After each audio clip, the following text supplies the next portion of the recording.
जो एक खबर इस वक्त देश के सामने आई वो है बांग्लादेश के क्रिकेट प्लेयर को लेकर, जिस पर बीसीसीआई ने एक बड़ा फैसला ले लिया है और इस फैसले का स्वागत तमाम जो हिंदू संगठन के लोग हैं वो कर रहे हैं। देवकीनंदन ठाकुर कथावाचक इस वक्त हमारे साथ जुड़ गए, उन्हीं के पास सीधा चल लेते हैं। देवकीनंदन ठाकुर जी, बड़ा विरोध आप सब लोगों ने किया, मुखर होकर आवाज उठाई कि बांग्लादेशी प्लेयर को केकेआर ने जगह क्यों दे दी, बीसीसीआई ने इस फैसले को अब वापस ले लिया है, किस तरीके से देख रहे हैं आप?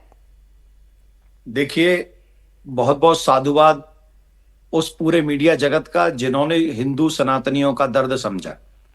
ये बात है 25-26 दिसंबर की, जिस समय मैं मुंबई में कथा कर रहा था और मुझे जब ये खबर मिली थी कि केकेआर ने एक खिलाड़ी को रखा है बांग्लादेशी को, तो मुझे याद आया कि बांग्लादेश ने मंदिर जलाए जा रहे हैं, बांग्लादेश में हमारे बच्चे जिंदा जलाए जा रहे हैं, बांग्लादेश में हमारी 6 बरस की 7 बरस की बच्चियों के साथ दुष्कर्म हो रहा है, उन्हें जिंदा जलाया जा रहा है। ये सब जानने के बाद भी उस बांग्लादेशी क्रिकेटर को 9 करोड़ 20 लाख रुपए दिए जा रहे हैं।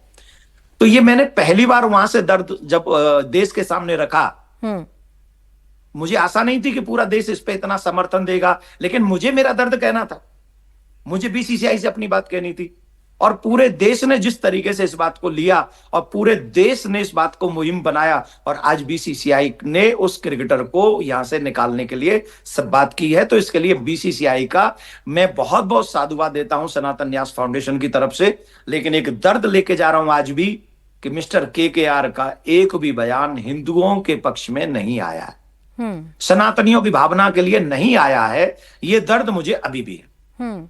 नहीं, लेकिन देवकीनंदन ठाकुर जी, इस मामले में गलती तो बीसीसीआई की भी है और केकेआर की भी है, लेकिन गुस्सा सिर्फ केकेआर पर करना, गुस्सा सिर्फ शाहरुख खान पर करना, क्या कई सवाल खड़े नहीं करता है कि जानबूझकर क्या उनको टारगेट किया जा रहा है? क्या क्यों करेंगे टारगेट उनको? बीसीसीआई से भी हम नहीं कहा था, मैंने क्या कहा, मैंने सरकार से भी निवेदन किया था। जिस दिन पहले दिन ये बात उठी है, इससे पहले जब कोई इस बात को नहीं कर रहा था, तो मैंने तो सरकार और बीसीसीआई दोनों से कही। उसके बाद थर्ड में केकेआर को गई और केकेआर को स्ट्रिक्टली इसलिए कहा क्योंकि केकेआर ने उनको खरीदा है। बाकी बीसीसीआई ले आई, चलो ठीक है, मैं अपना कोई सामान लाया और आपने लिया नहीं लिया, कितने खिलाड़ी हैं जो भारत के हैं जो सोल्ड नहीं हुए, उनमें इंटरेस्ट नहीं दिखाया, उनमें इंटरेस्ट दिखा लेते। इसका मतलब है कि हिंदू के साथ में कोई भावना उनकी सर नहीं रहेगी। लेकिन बांग्लादेश का अगर क्रिकेटर होगा तो हम बांग्लादेश के क्रिकेटर को जरूर ले आएंगे और 9 करोड़ 20 लाख रुपए उनको दे देंगे। और अभी भी एक बयान तक नहीं दिया, एक बयान तक नहीं दिया कि चलो बीसीसीआई ने छोड़ दिया है तो हम भी कहते हैं कि हम उसको नहीं रखेंगे और हमने खैर निकालना ही पड़ेगा अब तो, पर एक बयान नहीं हिंदुओं के पक्ष में, उन हिंदुओं के पक्ष में जिन्होंने उनको हीरो बनाने में, सुपरस्टार बनाने में कोई कमी नहीं छोड़ी। अब ये सब बातें हिंदू नोट कर रहे हैं, समझ रहे हैं और आपको दिखाएंगे आगे जाके कि कैसे हिंदू अपने हिंदुओं की सहायता भी करेगा, हेल्प भी करेगा और हिंदू एक साथ खड़ा भी रहेगा। मिस्टर केकेआर ने कोई बयान हिंदुओं के पक्ष में नहीं दिया। ठीक है, लेकिन देवकीनंदन ठाकुर जी, ये मामला सिर्फ शाहरुख खान से जुड़ा हो, केकेआर से जुड़ा हो, ऐसा तो नहीं है ना? बांग्लादेश के हिंदुओं पर तो एक वर्ग ने चुप्पी साधी रखी है। बॉलीवुड के भी न जाने कितने ऐसे सितारे हैं जो हिंदू धर्म से हैं लेकिन वो बांग्लादेश के मुद्दे पर चुप रहते हैं। ये नाराजगी तो उनके लिए भी होनी चाहिए, सबके लिए है। इसीलिए वॉकआउट बॉलीवुड चला है इस देश में और अभी घुटनों पे आ गए।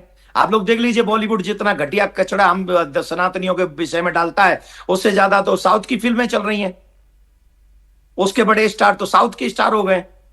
ये उनके पैरों की धोबन नहीं रहे बॉलीवुड वाले, इसीलिए नहीं रहे ना क्योंकि इनका लक्ष्य है हिंदुत्व को और सनातनियों को नीचा दिखाना। ये सब तो आप जानते हैं, तो हम तो कर ही रहे हैं। वॉकआउट सब लोगों ने किया ही है ना बॉलीवुड को। और जो सनातनियों के साथ में नहीं खड़ा है, इस देश ने ये दिखा दिया है कि देश उसके साथ नहीं है। अगेन मैं बीसीसीआई को धन्यवाद दूंगा जिन्होंने बहुसंख्यक सनातनियों की बात को समझा और उस खिलाड़ी को निकाला। ठीक है, धन्यवाद। शुक्रिया आपका देवकीनंदन ठाकुर जी हमसे बातचीत करने के लिए।